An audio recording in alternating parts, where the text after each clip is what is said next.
ons tekst dan, soos wat ek gesê het in Romeine 11 vers, ek gaan van vers 25 af lees, die gedeelte van vandag is eers van vers 33 af, maar ek dink van vers 25 af gee vir ons 'n baie goeie agtergrond vir dit wat dan vandag ons teksgedeelte is. Om te voorkom dat julle eie wys sal wees, broers, wil ek nie hê dat julle onkundig moet wees oor hierdie misterie nie. Daar het gedeeltelik 'n verharding oor Israel gekom, totdat die volle getal van die heidene ingekom het. Op hierdie manier sal die hele Israel verlos word, soos daar geskryf staan. Die redder sal uit Sion kom, en hy sal die goddeloosheid uit Jakob verwyder. En dit sal my verbond met hulle wees, wanneer ek hulle sondes wegneem. Wat die evangelie betref, is hulle wel vyande om julle ontwil, maar wat die uitverkiesing betref, is hulle geliefdes om die voorvaders se ontwil. Die gawes en roeping van God is immers onherroepelik, want net soos julle voorheen aan God ongehoorsaam was, maar nou ontferming ontvang het weens hulle ongehoorsaamheid, so is ook hulle nou ongehoorsaam wees die ontferming wat julle ontvang het, sodat ook hulle nou self ontferming kan ontvang. God het almal onder die ongehoorsaamheid ingesluit, sodat hy in almal ontferming kan betoon. En dan ons fokus vandag oor diepte van die rykdom en wysheid en kennis van God. Hoe ondeurgrondelik is sy oordeele, hoe onnaspeurlik sy weë, want wie het die gedagte van die Here geken? Of wie het na sy raadsman opgetree? Of wie het eers gawes aan hom gegee vir wie hy dit sou moes vergoed? Want uit hom en deur hom en tot hom is alle dinge, aan hom kom die heerlikheid vir ewig toe. Amen. Vers 33 en vers 36 wat in besonder oor diepte van die rykdom en wysheid en kennis van God. Ondeurgrondelik is sy oordeele, onnaspeurlik sy weë, want uit hom en deur hom en tot hom ons alle dinge, aan hom kom die heerlikheid toe vir ewig. Amen. Hierdie woorde van die apostel Paulus in die laaste 4 verse wat ons gelees het, klink na 'n loflied wat in 'n oomblik as het ware in Paulus losbreek en oor Paulus lippe kom. Wanneer ons kyk na die gedeelte wat hierdie loflied wat Paulus hier sing, hierdie eer wat hy hier aan die Here betoon in hierdie woorde, wanneer ons kyk na dit wat het vooraf gegaan het, van hoofstuk 9 af tot hier, waar ons nou is in hoofstuk 11, dan sien ons dat dit so 'n geweldige sterk kontras vorm met dit waaroor Paulus al die hele tyd wat besig was om te praat. 'n Paar oomblikke voor hierdie loflied wat Paulus hier aanhef, was Paulus alles behalwe op 'n gemaklike plek gewees. Hy was alles behalwe in 'n stemming gewees om uit te kan bars in 'n loflied. Paulus het 'n baie sterk beklemming in sy hart eintlik belewe as ons nou van hoofstuk 9 af lees tot hier waar ons nou gekom het. Hy het geworstel, intens geworstel met 'n klomp vrae wat daar in sy hart was rondom God en rondom die volk Israel. Paulus het geworstel met hierdie groot probleem dat hy weet, hy self 'n Israeliet, hy behoort self tot die volk Israel, dat hulle 'n volk is wat God eeue gelede reeds uitgekies het, wat God sy eie volk gemaak het, sy eiendom gemaak het. Hulle is die volk wat aan God behoort, en dit is wat in hulle harte en hulle gedagtes lewe.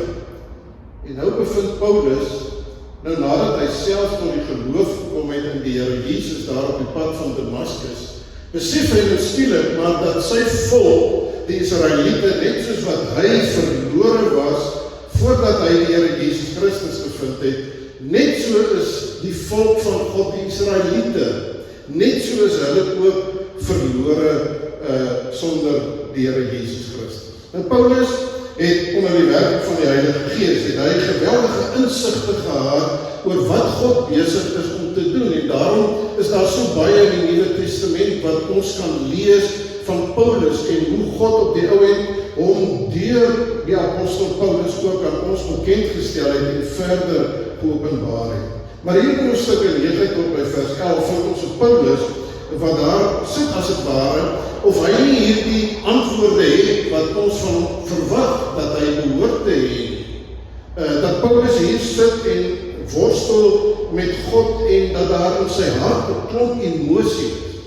Dit is seker die mees emosionele moment van die apostel Paulus wat ons ooit van lees, wat hy beleef het.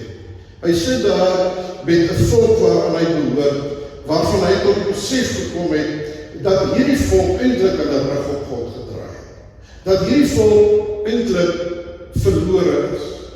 En hy beleef hierdie spanning, dat hy verstaan God se plan met hierdie volk, met wie God 'n verbond gesluit het, wat God vir homself toegeëien het, aan wie God beloftes gemaak het.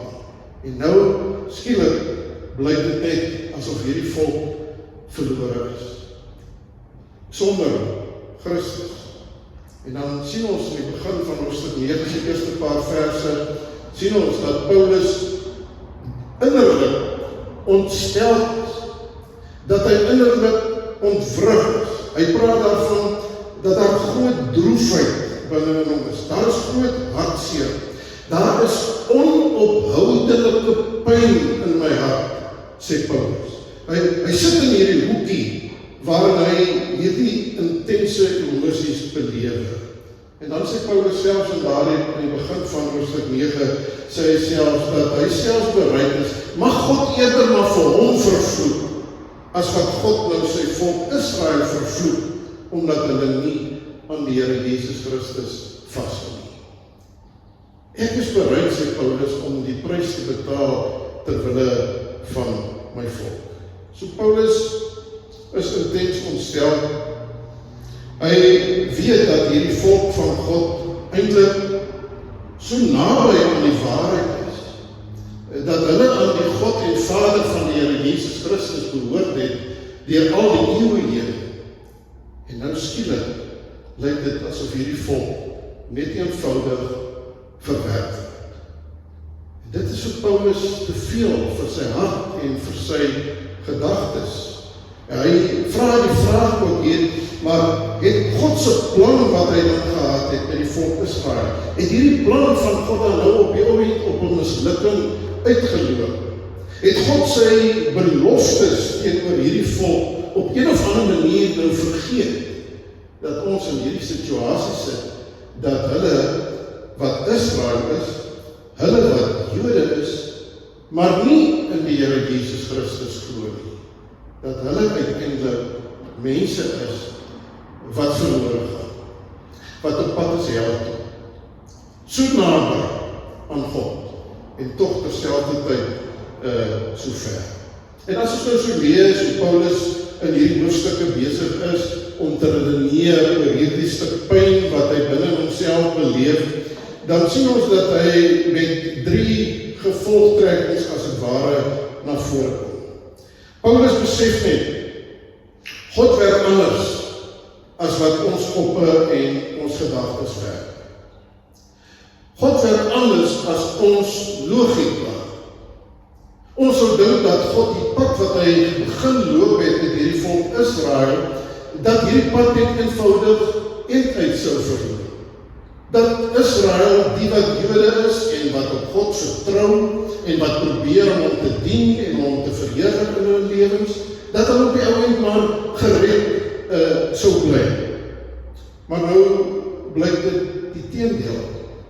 Dat hulle wat deur die wette gehoorsaam, wat probeer het om te doen wat God van hulle vra, en op die ou end nou by hierdie punt kom, dat hulle nie die Here Jesus Christus aanvaar, dat hulle nou verlore gaan, dat hierdie volk stryd. En Paulus kan nie sy kop rondom dit kry. Paulus kan nie sy kop rondom dit kry, dat God op so 'n ander manier besig is om te werk. Want dit leer ons by God, dat hy hierdie volk van hom kan bly vashou. Dit leer ons by God dat hy uiteindelik in die harte van hierdie volk van hom die wedergeboorte kan gee, die geloof kan gee, dat hulle tot geloof in die Here Jesus Christus kom. Toch lyk dit vir Paulus asof God op 'n manier bietjie op 'n afstand gaan staan. Anders as wat ons dit sou doen. Anders as wat ons logika vir ons sê, dit behoort te wees, is God besig om op te tree. En nou sê Paulus, wat nou gebeur, is dat omdat die Jode nie tot geloof kom in Christus nie, nou het die evangelie uitgegaan na julle toe. Hy praat die hele tyd van julle heidene. Nou is die evangelie na julle versprei. Hier in Israel is die gelowiges doodgemaak en hulle probeer om hulle uit te wis, en ons het op die ou end gevlug, en met ons vlug het ons op die ou end die evangelie van God se liefde in Jesus Christus het ons aan julle oorgedra, en nou het julle tot bekering gekom, julle uit die heidendom het tot bekering gekom, terwyl die meerderheid van Jode nie tot bekering in die Here Jesus Christus gekom het nie. Dis anders as wat ons dit sou doen, anders as wat ek dit sou doen, sê Paulus. Ek kan dit net eenvoudig nie begryp nie, dat God anders werk, verrassend anders werk, as wat ons dit bedink. Mense gedagtes gaan onwillekeurig ook terug na Judas Iskariot, Jesus, met al die goddelike insig wat hy het, dat hy op die ou end ook vir Judas kies, as 'n disipel, om saam met hom die pad te loop, terwyl hy uiteindelik weet, deur sy goddelikheid, dat Judas uiteindelik die een sal wees, wat die rug op hom sal draai, en hom verloor. Maak nie sin nie. Dit pas nie in ons menslike denke in, dat God op so 'n ander manier werk nie, dat die evangelie self op 'n bepaalde punt sê, dat dit was bestem dat dit so is, dat Judas uiteindelik die Here Jesus Christus sou verraai. Dit lyk amper asof Judas geroep is vir die doel.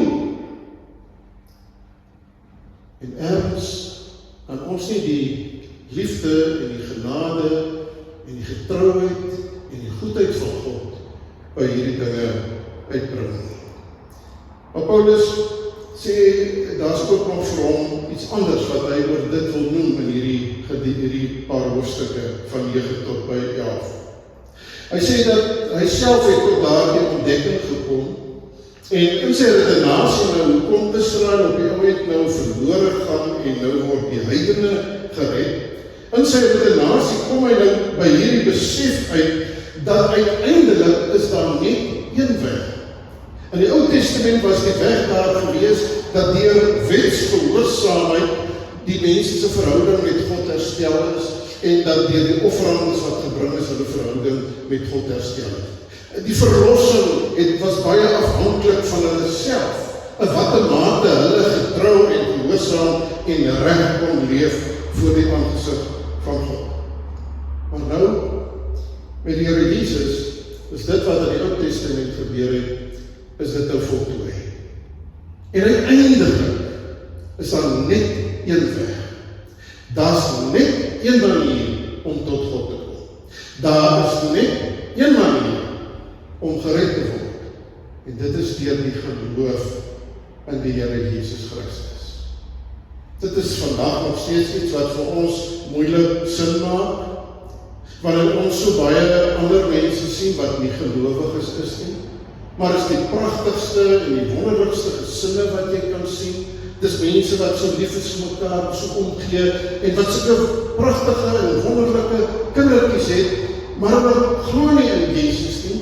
Hulle het Jesus verwerp. Daar's miskien nie 'n ander godsdienst, miskien moslim of wat ook al, maar is die wonderlikste, vriendelikste en die gaafste mense wat denkbaar is. En dan volgens die woord van God, dan sê die woord van God vir ons, dat as jy nie vir Jesus Christus het nie, is jy verlore, is jy op pad hel toe.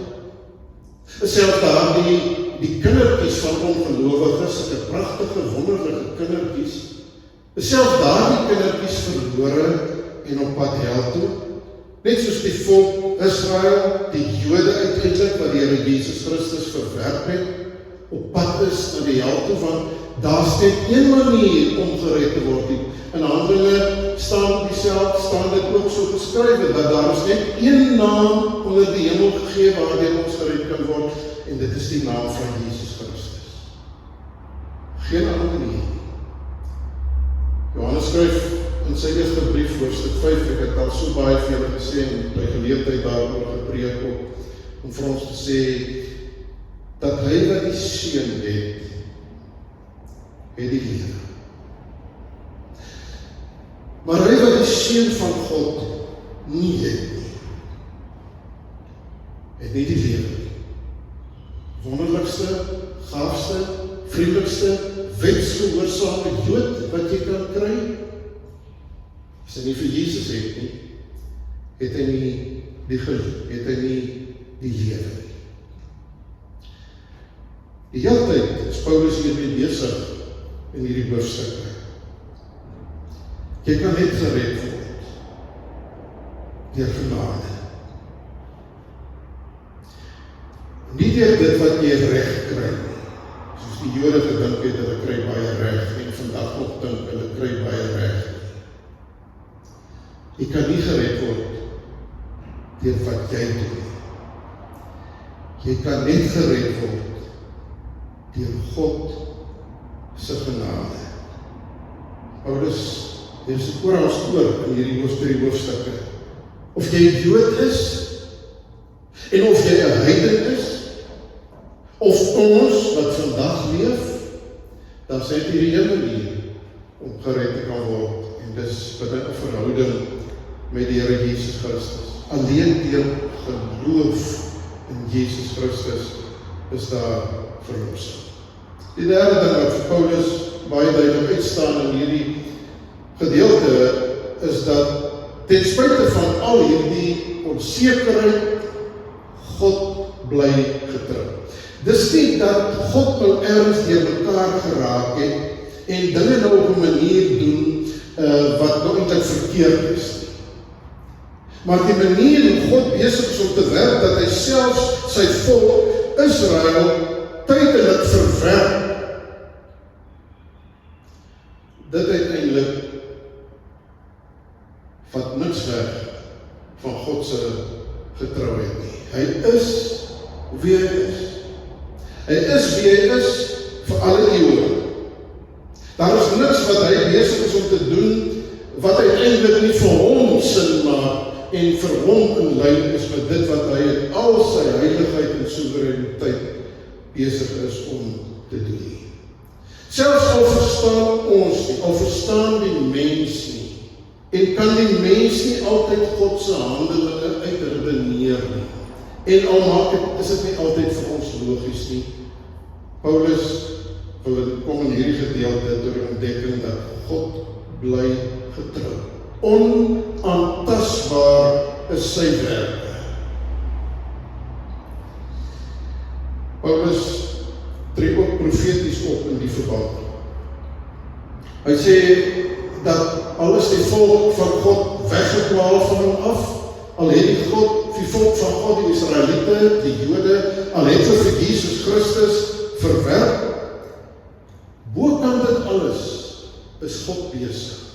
En terwyl nou mense wat nie Jode is nie, tot geloof besig is om te kom, tot bekering kom, nie Jode besig is om verlos te word, is God agter dit alles tog nog besig met die Jode. Het God nog nie die Jode uit sy oog uit verloor nie.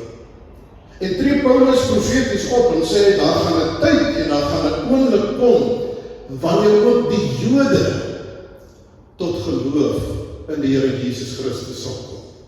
Maar dit blyk volgens Paulus se verstaan in hierdie profetiese woorde wat hy spreek, dat dit waarskynlik eers aan die einde van die tyd sal gebeur. Maar nou op die oomblik, soos Paulus dit noem, is die volle getal van die heidene besig om tot verlossing in Jesus Christus te kom. Maar daar sal ook 'n oomblik wees wanneer die volle getal van die Jode tot die Here Jesus Christus sal kom. Nou wanneer hy praat van die volle getal, dan beteken dit nie alle heidene kom tot geloof nie, net soos wat dit ook nie beteken dat alle Jode op die oomblik tot geloof in die Here Jesus Christus gaan kom nie. Die volle getal is die volmaakte getal. Hulle wat God bestem gestem het om deel te wees van sy verlossing in Jesus Christus. Ons weet dat die Here Jesus self het ook gesê, dat nie almal wat van Israel is nie, is Israel. Nie almal wat vanweë geboorte en die Joodse bloed wat in hulle are vloei, Jode is, gaan uiteindelik gered word. Maar daar sal 'n groot getal ook van hulle wees wat uiteindelik tot geloof kom. So dit is wat Paulus vir homself kan uitmaak. En dit waar hy met hierdie hartseer met trane in sy oë dink aan sy eie volk, is dat God se werk is anders as ons as mense. En daar is net hierdie een weg, die weg van God se genade, deur sy seun Jesus Christus. En ons hoef nie God te bevraagteken nie. God bly getrou. God gaan nie terug op sy beloftes. Al lyk dit vir ons asof God sy beloftes nie vervul nie, en dit selfs uit ons gedagtes, ons mag dink dat hy dit verbreek. God bly getrou. Hy kan nie anders nie, hy is homself. En dan skielik by ons teksgedeelte vandag, waar Paulus van hoofstuk 9 af tot nou toe by hoofstuk 11 vers 32 besig was met hierdie redevoering oor hierdie mense, die volk wat verlore gaan, is dit skielik asof Paulus ophou om te redeneer. Asof hy klaar geredeneer is. Maar hy sê ook nie eens amen nadat hy nog geredeneer het. Dis asof daar so 'n breek kom tussen vers 32 en vers 33. Is daar as het ware so 'n moment wat aanbreek. En al het Paulus nog nie tot 'n antwoord gekom nie, kom hy nie nou by die punt uit om te sê, nou verstaan ek alles. Nadat ek hom so geredeneer het, nou verstaan ek alles. Nee. Paulus roep uit oor diepte van die rykdom en die kennis van God. Oor diepte van die rykdom en die kennis van God. Ek weet nie of dit nou mense is wat hier wag vir die kerk betaal. Dankie. So Paulus kom as 'n ware net by 'n punt uit van verstom, waar hy as 'n ware oorbluf is met die grootsheid en met die heerlikheid van God. En dan sê hy, aan hom kom die heerlikheid toe vir ewig. Ek verstaan nie wat is hier aan die gang nie. Ek kan nie vir julle alles verduidelik nie. Maar uiteindelik sê Paulus, gaan dit oor God. Dit is wanneer 'n mens dit begin verstaan en besef dat dit oor God gaan. En nie oor jou en jou denke en jou voorkeure en jou afkeure nie. Wat daar uiteindelik iets hier binne in jou gebeur. God het sy seun gegee. Dis die hele tyd deel van Paulus se betoog. Hy praat die hele tyd van die genade. Aan en af is dit die hele tyd die genade van God wat hy beklemtoon. Alleen deur die geloof wat mense tot hom kan kom. Maar al die lof en al die eer en al die aanbidding kom aan God toe. Onnaspeurlik, sê wie, jy kan nie dit gaan sit en so volg dat vir jou logies is hoe hy werk en hoe hy doen nie. Het is onbegryplik, sê wie, onnaspeurlik, ondeurgrondelik is sy wie, dat net in sy seun Jesus Christus daar versoening is. Geen ander manier nie. Geen ander uitkomst nie. Nie hoe jy met jouself dink dat jy die wonderlikste en die vriendelikste en die gaafste mens moontlik mag wees nie. Maar alleen deur Jesus Christus. Daarom uit hom en deur hom en tot hom is alle dinge. Aan hom behoort die eer en die heerlikheid tot in alle ewigheid. Paulus sê, nou dat ek gekyk het na die Israeliete wat deur Jesus Christus verwerp het, kom ek nie by 'n punt uit om vir julle ook nou te kom sê, julle die Romeine aan wie ek skryf, dat julle moet nog meer doen nie. En vandag se preek ook nie van my en jou vra dat ons moet doen nie, Die bedoeling van vandag se teks is nie om vir my en vir jou te sê dat al verstaan jy nie alles nie, jy moet God verheerlik nie. Dis nie 'n opdrag wat aan jou gegee word nie. Dit wat met Paulus hier gebeur, is 'n spontane reaksie. Dit is vir Paulus 'n reaksie omdat hy in kontak gekom het met 'n God wat anders is. 'n God wat anders dink, wat bokant ons begrip en ons verstand is. Wie ons eintlik maar net kan bewonder en onsself oor verwonder. Dan verstaan ons hom nie. Hy is God. So Paulus se lof is 'n spontane en 'n natuurlike reaksie wat na vore kom. En dis eintlik wat die Here ook in my en jou lewe wil hê en tot stand wil bring. Dat ons by 'n punt in ons verhouding met hom sal arriveer waar ons nie anders kan as om die lof en die eer en die heerlikheid aan hom toe te bring. Die Here wil nie vir jou by 'n punt bring waar jy harder moet probeer. Die Here wil jou net by 'n punt bring waar jy meer van hom sal sien. En wanneer jy hom en sy heerlikheid weer sien, dat jou hart nie anders kan as om aan hom die lof en die eer en die heerlikheid toe te bring nie. Jy sien, broers en susters, ons werk nie met 'n lysie van opdragte wat ons moet nakom nie. Ek het so tyd terug ook gepreek oor die lysies en wat ons kan afmerk of wat ons alles reg kry om te doen. Ons werk nie met 'n God wat vir ons 'n klomp voorskrifte in die hand gegee het en sê, gaan leef julle nou net so. Ons het te doen met 'n God vir wie verhouding alles is. Die verhouding met jou, deur sy seun Jesus Christus, is vir God die hoogste prioriteit wat daar is. Want hoe meer jy hom gaan leer ken, hoe meer gaan jy hom ook deur jou lewe verheerlik. Hoe meer gaan jy hom herken en erken vir wie hy is. Hoe meer gaan jy ook dit wat hy van jou vra, spontaan wil doen. Ook vir ander wil deel dit wat jy sien, die God wat jy sien en die God wat jy in jou lewe ken.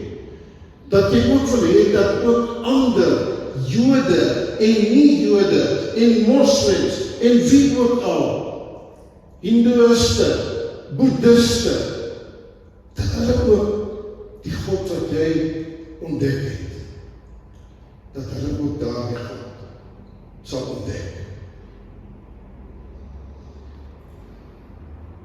Ons is toch baie gauw as daar iets groots gebeur het, of iets wonderliks in jou lewe gebeur het, as jy weer ouma of oupa geword het, of as iets skielik in jou lewe reggekom het, as jy genees is, of wat ook al met jou gebeur het. Ons is toch geneig om dit te wil deel. Ons kan baie keer eers wag vir die oomblik om dit te wil deel nie, om net vir iemand te kan sê, weet jy, het jy gehoor? Dit en dit het my gebeur. Het jy gehoor? My kind is gesond. Het jy gehoor? Dat ek alweer 'n klein kind en hierdie keer is te seun. Al die ander was dogters gewees. Nou is dit te seun. Het jy gehoor? Die Springbok het gewen. Ook baie keer die negatief. Het jy gehoor? Die prys van petrol gaan op. As iets ons gryp, kan ons nie anders as om dit te deel nie. As die God van wie Paulus praat, die ondeurgrondelike God, die onnaspeurlike God, as hy sy genade in jou lewe laat deurbreek het, en sy seun Jesus Christus, Kan jy stil bly?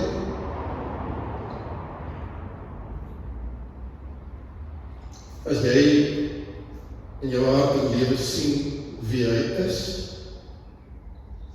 jy hom ken deur sy seun Jesus Christus, kan jy stil bly? Daaroor. Ons kry dit reg. Ons kry dit reg om stil te bly. Miskien bly ons stil, omdat ons nog nie gesien het wat Paulus gesien het. Ons nog nie God op daai manier gesien het, wat Paulus hom gesien het. Mag die Here gee dat dit anders sal wees. Mag die Here gee dat ook uit ons hier vandag, dat daar ook uit ons uit na buite sal borrel die genade en die liefde van God en sy seun Jesus Christus, sodat mense ook tot bekering kan kom. Amen. Here Jesus, dankie vir die genade, dat ons ook op hierdie dag daaraan kan dink, dat daar 'n dag was wat u Jerusalem binne gery het op die rug van 'n donkie, en al die lof en die eer aan u toegebring is, om ure later, 'n dag of 2 later weer te verander na uitroepe van kruisiging, maak hom dood. Ja, Here, dat u op die donkie Jerusalem binne gery het, vir my, vir ons, vir die heidene, vir die Jode, sodat ons deur die liefde en die genade van God gered kan word.